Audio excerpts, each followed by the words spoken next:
Need to fix Roblox not working? Then you're on the right video. Today I'll be showing you the step-by-step process on how you can easily fix Roblox not working. First thing first, head over to your application Roblox. Once you're inside, close the application and then reopen it. It will refresh the page. After that, check whether you are connected to stable internet connection or not. Make sure that the Wi-Fi you are connected to is strong enough. After that, the next thing you want to do is move into the settings. Inside settings, head over to general. Move into iPhone storage. In this page, scroll down and move into the application Roblox once found. Click on Offload app. Once again, tap on Offload app. It will clear the cache and the storage of the application. It will also remove all of the unwanted bugs and make your application run smoothly. This should also fix the issue that you have been facing.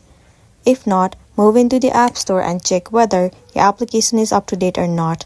If not, click on Update and update the app. So that's the end of the video. If this video really helped you, give it a like and check out our next tutorial. Thank you.